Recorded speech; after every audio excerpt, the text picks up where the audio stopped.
And we're back once again, this time with the Winter Limited Championships that we played at Dragon's Lair in Stockholm.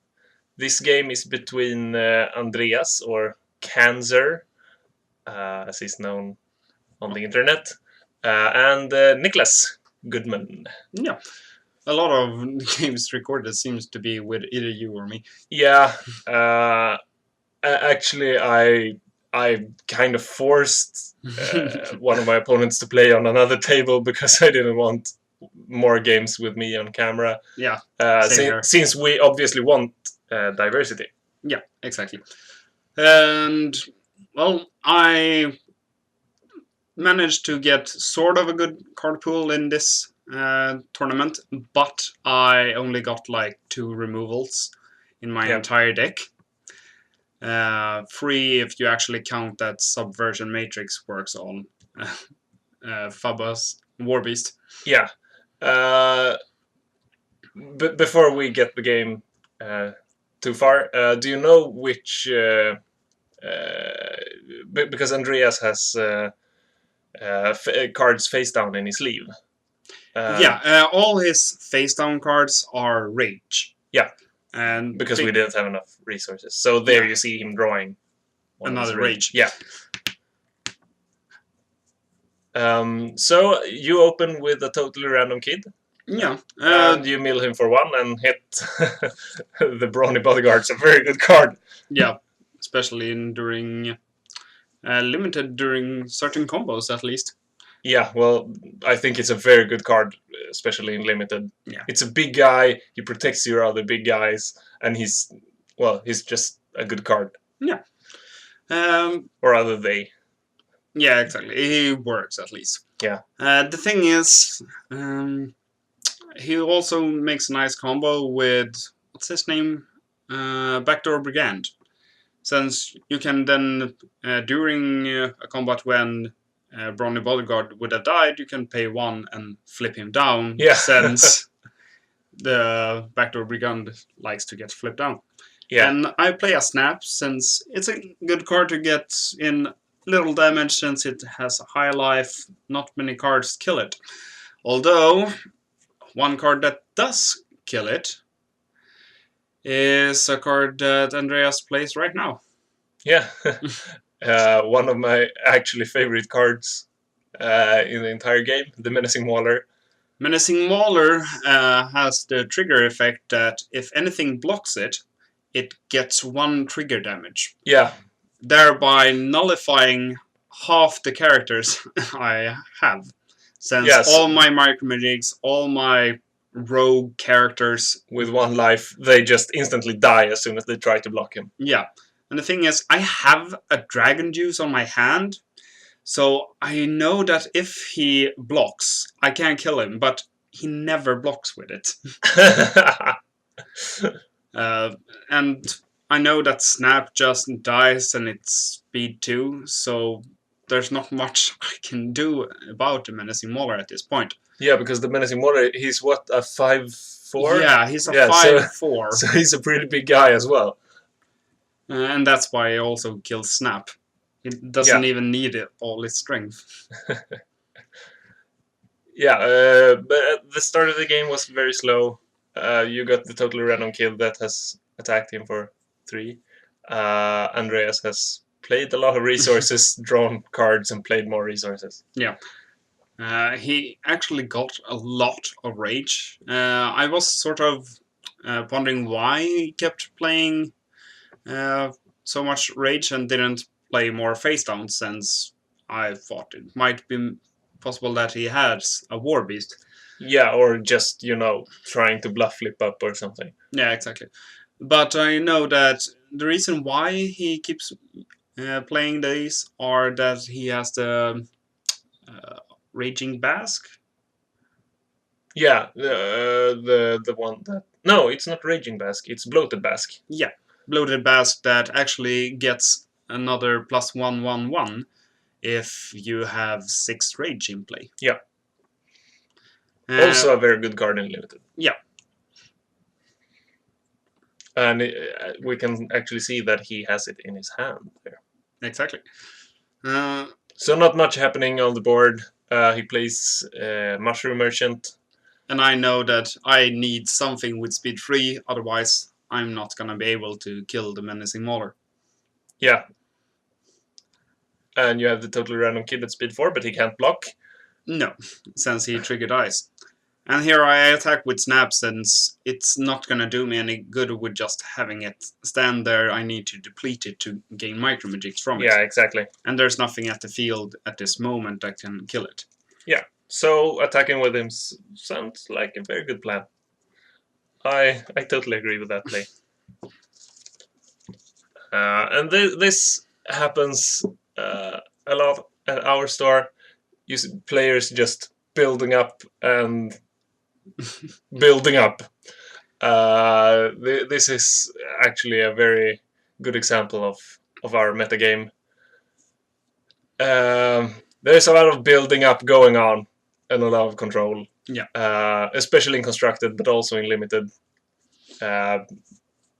People prefer to play a lot of big guys in limited, so you ramp a lot of resources.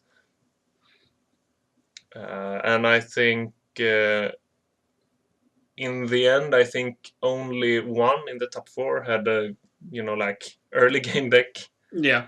But since it's limited, big characters have a tendency to actually perform a lot better than the small ones. Yeah, especially with limited removal options.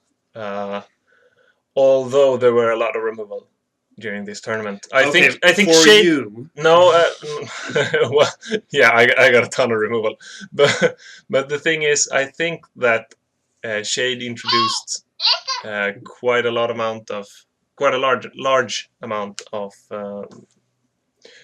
removal. That's not just like kill a guy, but rather kill a guy and give your opponent a benefit, such as the contractual execution or banana peel and stuff like that. So I think Shade introduced a lot of good removal for limited, since you can handle the big guys, but at a cost. Also, we see the Morph Majig here, Guard Force. He has very high OTK potential. At least in constructed. Yeah. During limited, at this moment I played him since I need something in speed 3 to be able to block the Menacing Mauler and get to use my Dragon Juice so that I actually can get rid of it. Yeah. But I can't block it with anything else, so I just keep on taking 5 damage from it. Yeah, and also there's a lot of phone calls going on for some reason. I think you you might be cheating or something. And that's what happens when you have a store to run and no one is competent. No. Yeah, exactly. No, but people are competent, but still. Yeah, the environment that we play in is really friendly, so no one expects Nicholas to be cheating. We all know each other, so it's fine. He also, Andreas then swings away with his... No, he doesn't. No, right. Doesn't. I remember that it doesn't. He plays the Bloating Bask instead. Yeah. Since a 5/5/3 is quite fun to get on the field again. It's also a good threat. And it's back to Nicholas, and this time you have 2 cards in your hand. I think you'll play one of them as a resource. It's typical for you that you do. Yep, exactly. And then you have the option to buff your Morph Majig. Yeah. The thing is, And you bring in a Micro Majig and Snap Restored. Yeah. A tin one. Exactly. The Micro Magic's not going to do much in this game, since it's not going to be able to block the Menacing Mauler or anything. So I'm quite confident that my Jig's only job is going to be to swing for 1. Yeah. Mm, But at this moment, I'm really concerned about not getting my removal, or for that matter, any of my big characters, since I know that my War Beast would be able to handle blocking, but also I have a GGG in my deck, which I have threshold for, so I could play it. Yeah, GGG, of course, being the giant or something like that. Well, You know what? the 999. Yeah, the big No, Gearsmith. 993. The big 999 would have been awesome. He's the really big guy that can't be picked except by items. Yeah. So I know that would have been able to handle itself during combat and at least killed a few of his characters. Yeah. But at this point, I haven't really drawn into anything helping me at this point, and I know that if he has any removal, which he probably has, he can play it on my Morph Majig when I block, and my Dragon Juice will be wasted. Yeah, exactly. And we know that, or rather, we know now that. Sneaky. Yeah, because we can see both of the players' hands sometimes, that there is a contractual execution that Andreas has. Hmm. I think it's a very good removal card. I like it, since it has... Yeah, it gives your opponent face down, but it also robs him of a resource. So you don't give him resources, but you give him the option to resource fix or rather pick up resources, especially face downs, that you play early, that you get back. It actually happened in the semifinals where I played Bisse, and I played a contractual execution, and he could bring back a Shriver attack to wipe my field. So it's not a safe card to play, but it has its good sides. Yeah, so I really like the card. And here comes the Dragon Juice. My Morph Magic gets a token since I play a card. Yep. And he's at this point 5/9, 9/4/3. No, actually not until the Dragon Juice resolves. No, that's true. The thing is, he lets it resolve. Okay. And then he just plays Extreme Contusion. Contractual execution.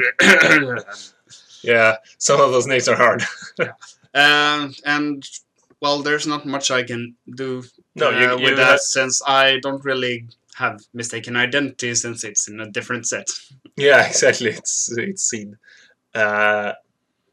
We there were a shortage of boosters at the store when we came there, so we thought we had to play with 3 Shade and 2 Seeds and 1 Seed 3, or rather Seed 2. But it turned out that we found a couple of displays so that we could play with 2nd edition instead. Yeah, they were just inconveniently placed. Yeah. So we were happy about that because, well, nobody likes Seed. Yeah. And now is the part of the game where I actually start to stabilize. Yeah, sounds funny enough when he's at 19 and you're at 5 and he has a rather huge field. Yeah, I'm quite confident that if I would have had better luck with my totally random kid and not hit 2 resources. Yeah, at least 2 resources. There are actually a few cards later when I swing with Totally Random Kid and play a card counter. If any of those would have hit 2 specific cards in his deck, I'm quite confident I would have won. Yeah, but then again, you're hitting specific cards in his deck, and that's a rather yeah, but it's a low chance. It's a low chance, but It was at least 40% when I played the card counter, since he has 5 cards in his deck left at that point. Okay, yeah. I play a totally random kid and Reckless Charger, that's a 7-1. It can't block the Menacing Mauler, but it can. Yeah, it usually it can't block since it has to attack every turn. Yeah. So I know it's gonna get killed during the my turn since I'm gonna attack with it, but I'm pretty confident that I'm gonna take something with me at least. yeah, probably a mushroom merchant. Yeah, most likely. I don't think that. Well, actually, mushroom merchant has 2 speed, right? No, he has 3 if I remember correctly. All right. Well, Either way, he's gonna be able to block and not receive damage. Yeah. I actually like the design of Reckless Challenger. I think he would have been fine with, 2 life as it stands now. I haven't played a lot of just second edition or first edition as it was back then. No. It was only first edition part 1 and 2 when I started playing, but well, we have evolved as both as players, and the game has evolved since with a lot of more speed 4 guys with 2 strength. Thankfully. Yeah, because at the time I think there were like basic nodes everywhere and they killed him. So but you don't see many nodes anymore since most people play Fired Hand for that easy 1 cost removal. Yeah, and then basic nodes just gets wiped. Yeah. He attacks with Menacing Mauler, I block with Snap, and if he has removal, he has the game, but it doesn't play in removal, so I get to keep on fighting. Yeah. Uh, because at some point you just have to, you can't just, throw away double blocks all the time. No. And actually, there were no other characters you had that you could have blocked with since they all would have died. Yeah. And even if I would have blocked with Snap earlier, it wouldn't have made much difference since I haven't drawn into a new character yet. So the Menacing Mauler would still have beaten me down to 5 life. Yeah.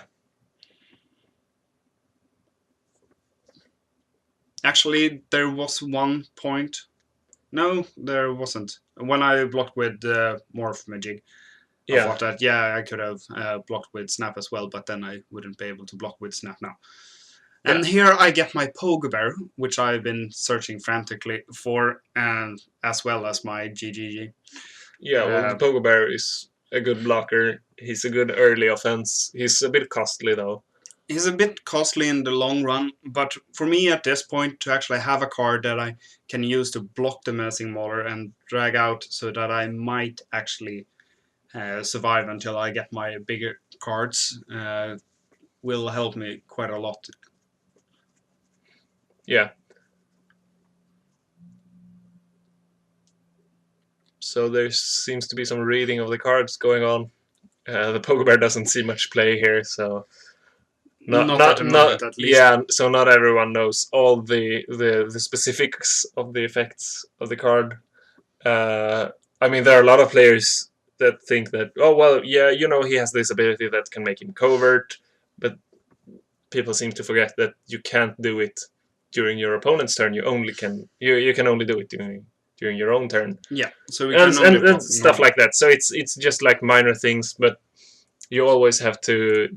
It's always good to check the cards if you're not entirely sure about all their effects. Yeah, and well, as most people know at least, you can pay 2 to make the Pogo Bear into a character, which has the stats 3/3/3, and you can pay 1 to make it into an item again, thereby protecting it from removal that might have picked it as a character, but can't destroy it since it's not no longer a character when Yeah, you exactly. use the ability. And he decides to block my Reckless Charger with the Banker.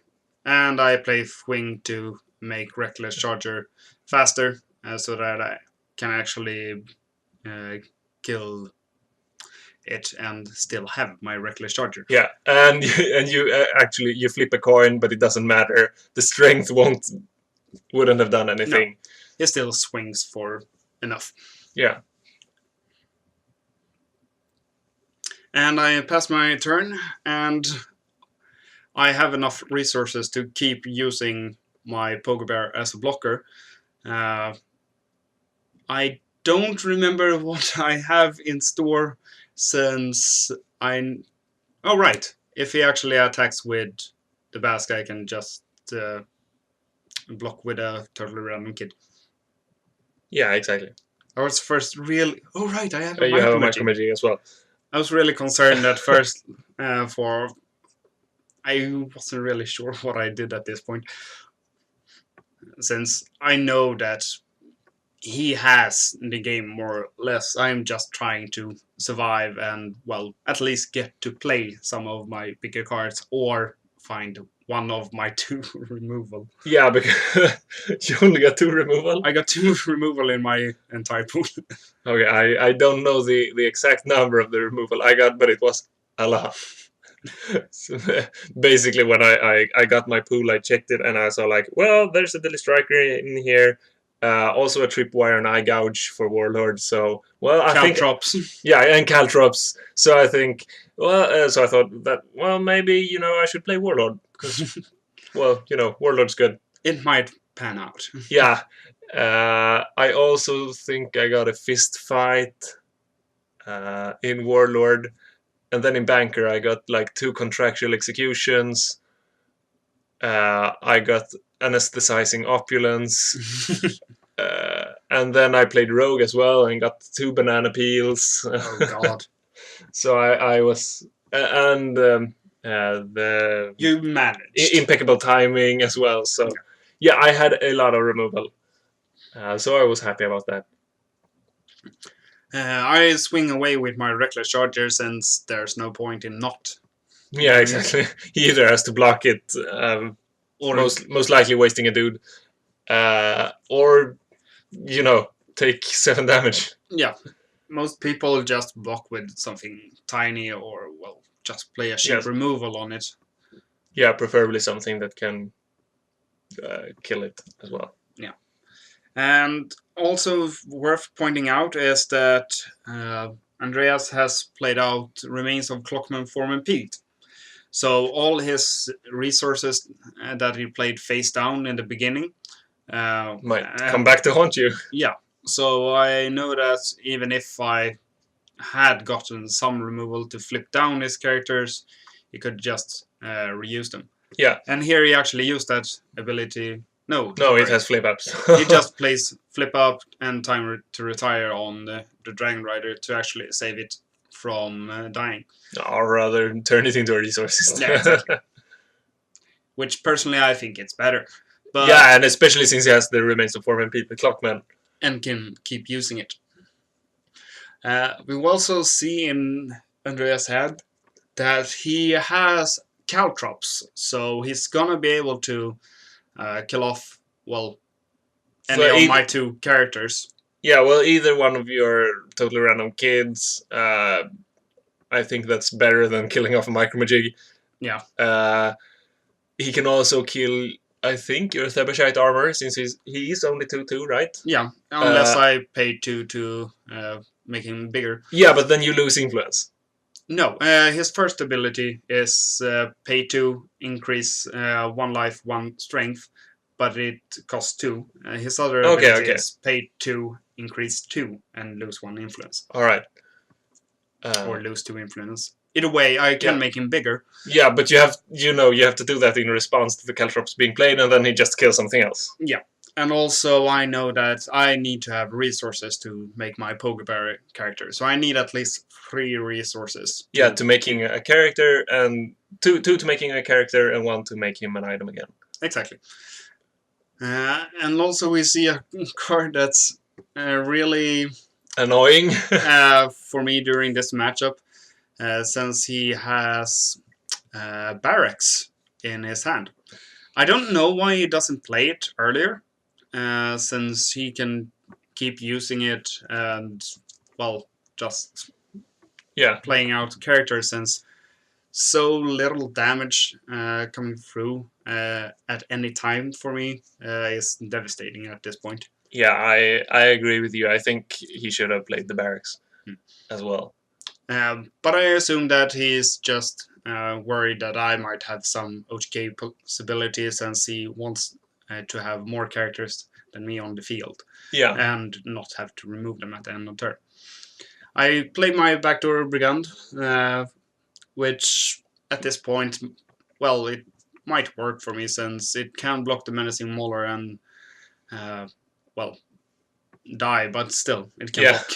Yeah, it can block, and it can dodge removal, even though the damage would most likely go through, and if it's the menacing mauler or the Basque. Yeah. He plays Caltrops, picking my backdoor brigand, so he can no longer block the menacing mauler. Yep. And I think that's actually a very nice use of caltrops. Just not killing a dude, but instead saying, you have to block with one of these two characters, and I can deplete one of them. So yeah, so he's most likely going to attack in a party with menacing mauler and what's his name? The Berserker guy. Yeah, the blood curdling bulldozer. It's hard to remember. I think we forgot his name in another video as well. And when he attacks, he gets to deplete one of my characters, so he depletes the only character that can block and not get trigger killed. And I have to block this with my Poke Bear, otherwise I'm dead. Yeah, well, the thing here is that if you block with the Poke Bear, you can kill off his blood curdling bulldozer, which I think is the correct way to do it. Yeah, since you can't kill the menacing mauler. No, but if I had a dragon juice or, well, any removal, I might. You got 2 dragon juices? I got 1 dragon juice, right. But one can dream, can't I? Yeah. Well, I think speaking of sick card pools, I think it was during the Kanzr Rares tournament back when 2nd edition was released. It was also sealed with 5 packs, I think. Yeah, 5. It was the old setup, and I got 2 Deadly Strikers, 2 Sadistic Colonels, and 2 Snooty Dorman, and I think it was 2 or 3 Dragon Juices as well. Yeah, I remember that tournament as well. Yeah, I had a pretty sick deck. Yeah, big surprise, you won. Yeah. Well, with that deck, it wasn't such a big surprise. No. He attacks with his loaded Basque. I can block with my Totally Random Kid or my Backdoor Brigand, but they're gonna die. And the Stalwart Soldier can attack as well. Yeah. But at this point, it doesn't really matter for me, since... Yeah, but you have to block the I have to Basque, block it. Since otherwise you would have died. Yeah. Since I will die at any time I don't block.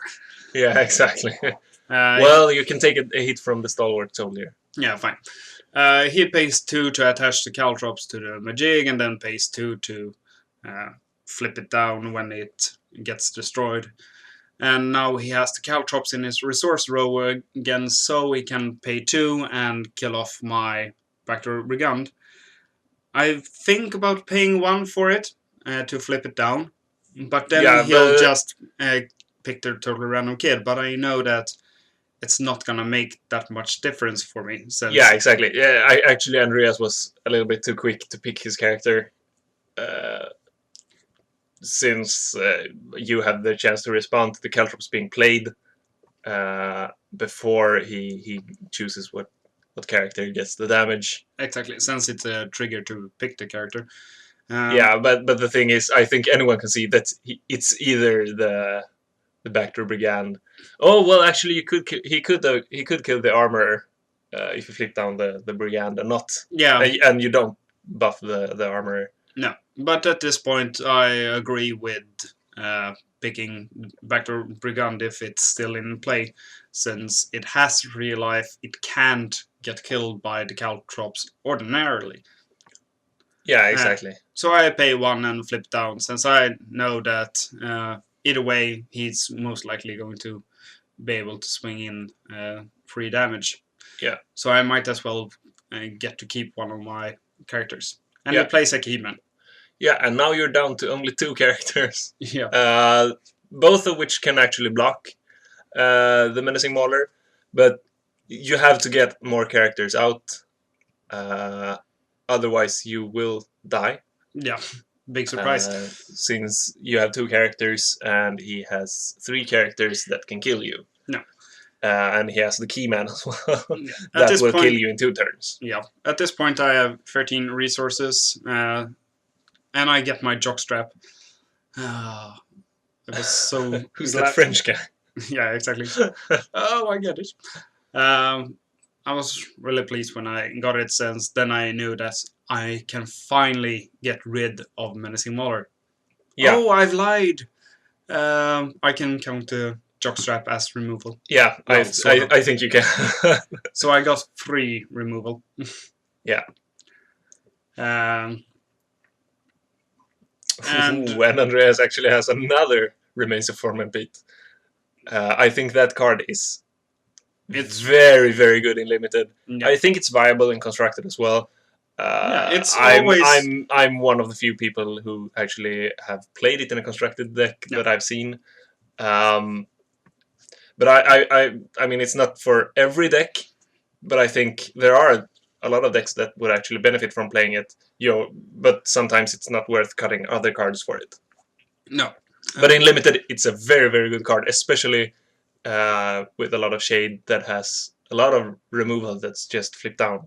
Yeah. Like Contractual Execution and Banana Peel. Yeah, since the new Volition mechanic.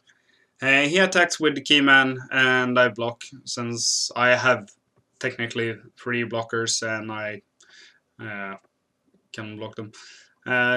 So he attaches the Caltrops to the Keyman. Yeah, no surprise there. To flip it down. And actually, I believe that's why I blocked with the armor, since I knew that otherwise I'm gonna have to pay to keep him alive. But looking back, I should have blocked with the Bloated Basque, since I could have... No. Yeah, but that would have killed the Basque. Yeah, exactly. That's what I thought now as well. So yeah, I sort of played right. It's easy to give credit to Captain Hindsight, but yeah, Captain Hindsight. He's a good player. Yeah. Always makes the right calls. Yeah. At this point, Andreas is thinking a lot about in which order he attacks, but I just blow up its Loaded Basque, which I don't know why I did. Well, it's probably because you can kill his Stalwart Soldier with the Poke Bear. Yeah. Yeah, but you didn't. No, I don't remember what I thought at that moment. Yeah, and here we see the barracks. Yeah, so if he hits a character with 2 strength or more, I'm dead. Yeah. Or if he hits... Well, no, that doesn't matter. No, he has to hit a character. He could hit a character with 2 strength and speed 4, but I don't think he runs any. No. Since that actually, he would need... 2. Sorry. Since then he could just attack in a party. And big surprise, he uses the ability of barracks. Yeah, well, whoa, no surprise. And he shows me that he has a Basque Bile in his deck. Yeah. At this point, I now know that, well... You're on a timer. Yeah. So when his deck goes out, so do I. Yeah. That sends me searching through my face downs to see if there's anything I can do to get it. He pays 2 to restore the barracks and inflict 3 damage to it to be able to use the ability once again this turn. And I think, once again, that's the correct play. Yeah, since he can just end me as soon as he gets a character. Yeah, exactly. So if he hits a character that's strong enough, you'll die. Yeah. And seeing as And how you many other characters we've seen so far, it seems very likely that he actually has a lot of characters in his deck still. Yeah, and the thing is, oh well, here's the taxiturn. So it was a good thing that you blocked the Keyman. Yeah, exactly. And the thing is, even though or rather he put the barracks into range of the pogo bear, you won't attack the barracks since you'd then be open for counterattacks. Yeah. So at this point, it doesn't really matter. Yeah, exactly. And the taxi turning gets removed from the game when Andreas ends his turn. Yep. And I have 3 resources left, and I draw a card. Big surprise. And I'm really frustrated at this point, since I know I have removal, I know I have GG, I know I have big characters, so I'm just fishing. Yep, but you don't have to just know you have the cards, you have to draw them as well. Yeah. The bad thing about my deck. Yeah. Well, I have these 2 really good cards in my deck, but, can't seem to draw them. Let's see. Oh, right. I top decked War Beast. Yeah. And I believe I keep my resources so that I'm able to actually make my War Beast bigger and survive the Menacing Mauler. Since my War Beast needs 6 life to not... Or what am I talking about? He needs 7 life to survive, at least. Yeah, unless he attacks in a party. Yeah. But if he attacks in a party, I'm fine with dying, since then I can kill both his character. Yeah, exactly.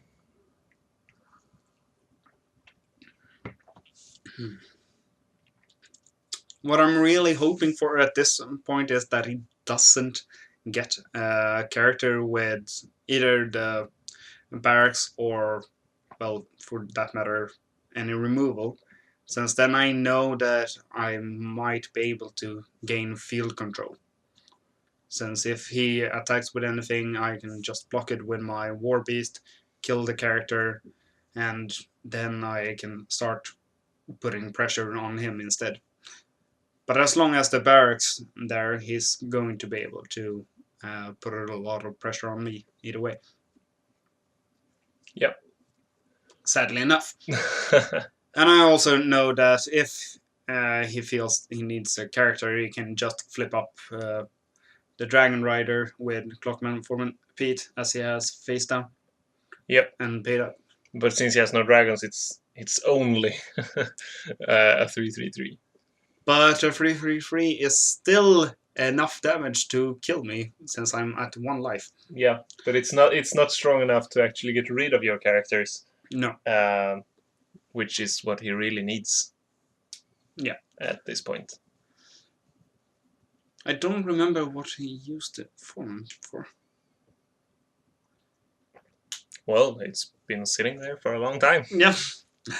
And we see he actually has a lot of rage in his hand. And I realized that I also got a Foreman in my deck.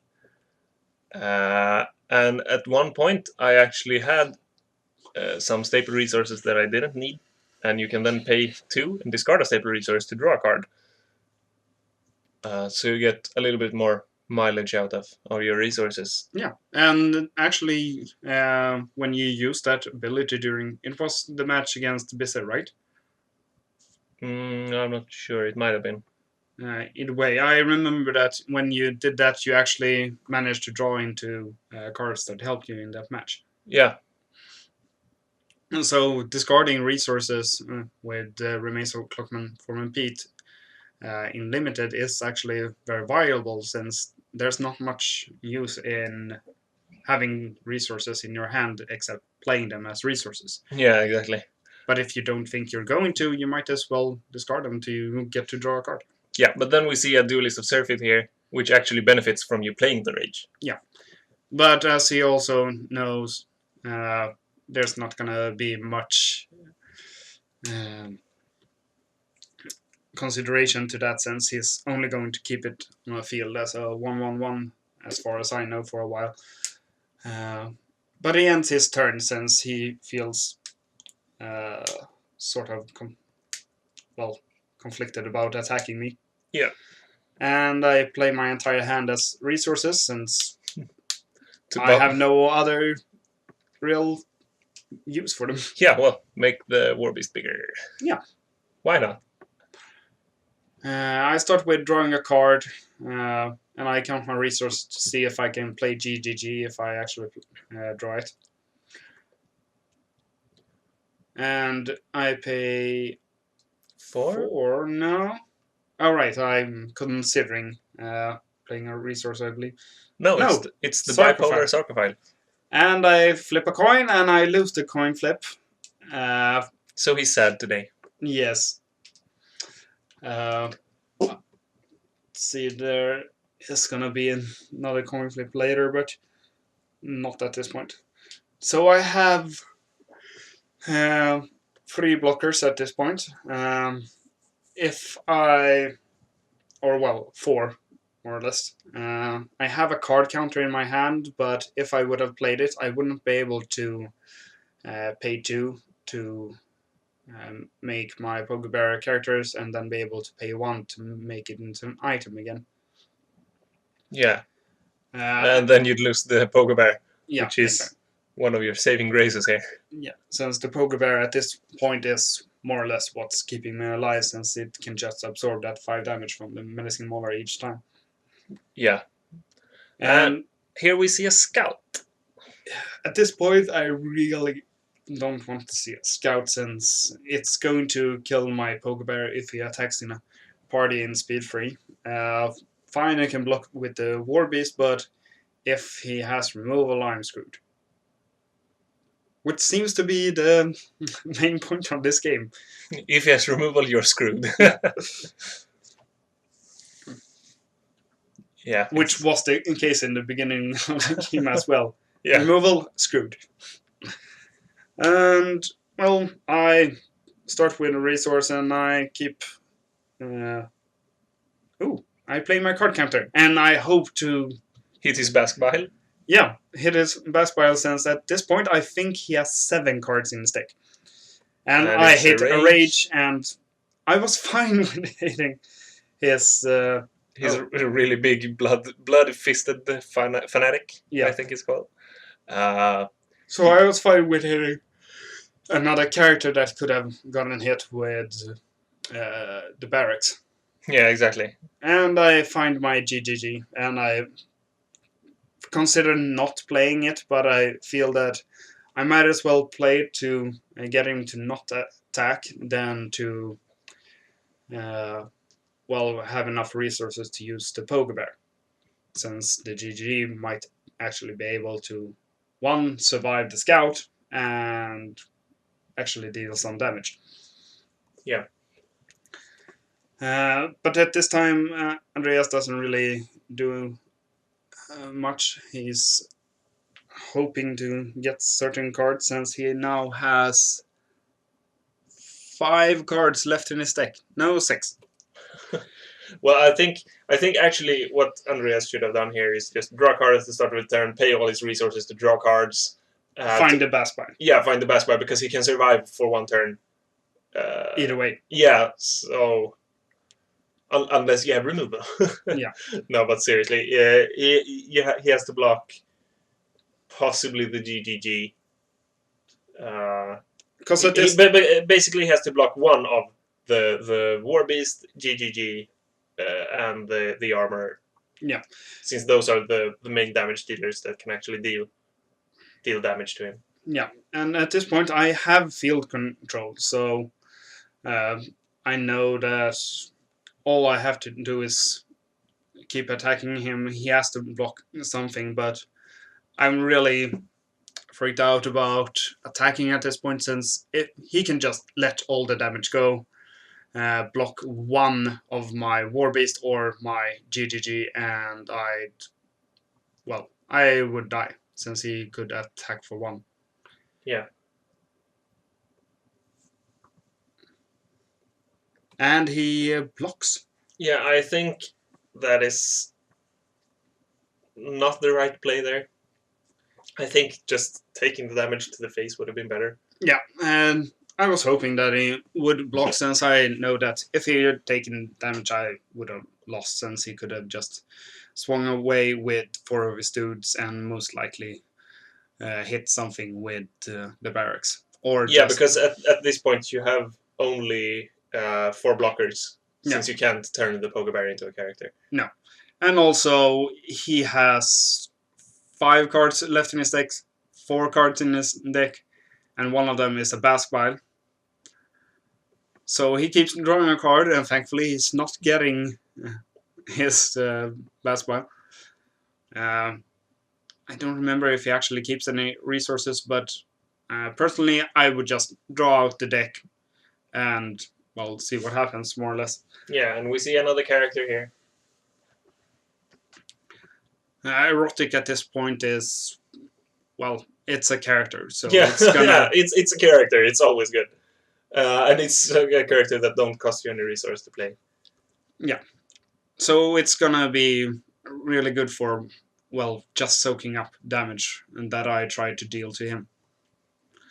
But there's a lot of thinking going on. He's counting his resources to see if he, well, can do anything. He saved 7 to be able to play the Baskvile if he drew into it, but now that he doesn't have it, he just has a resource to actually draw or play his characters that he has.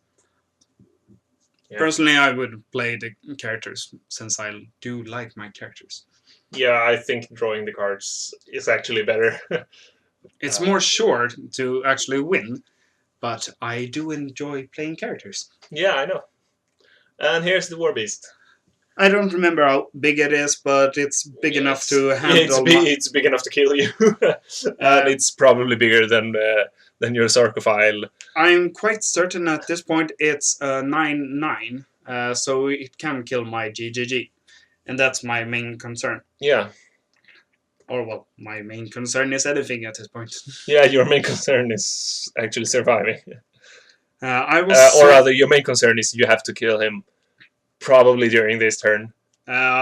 Actually, during my turn now, we go to time. All right. Or, well, we went to time during Andreas' turn, if I remember correctly, and I start with drawing a card. I don't remember, but I keep drawing cards since I need something. Yeah, drawing cards is always good. Yeah, but I need to deal 17 damage to him, or just keeping all my characters alive. Or, well, that's not gonna cut it either, since as soon as he starts his turn, he can draw 3 cards, and he's gonna hit the Baskvile and still be able to kill me with it. Yeah, exactly. Since he has enough resources. Yeah, because he only needs 13 resources, which at this point in the game you're bound to have. Yeah. Because he draws 1 at the start of his turn, he has 6 resources to draw the other 2 cards, and then 7 to play the Baskvile. Yeah, and we can quite easily actually calculate that he has enough resources, since his War Beast is bigger than 9/9, so he has more than 7 to pay for it, and he has 6 rage threshold, so yeah. Yeah. He has enough. So there's no actual way he's going to lose at this point. Unless you deal 17 damage to him this turn. Yeah, and that would require him to not block any of my characters.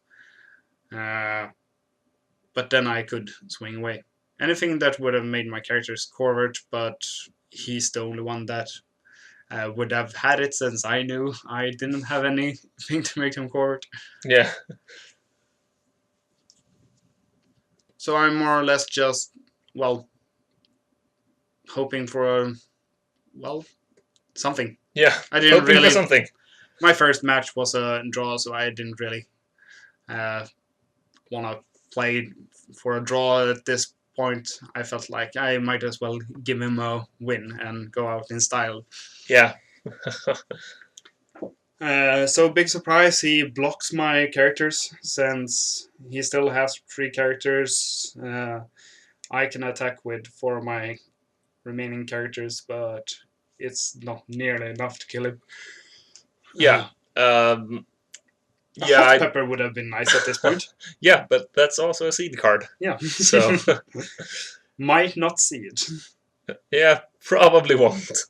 And if we see it, you deserve to lose.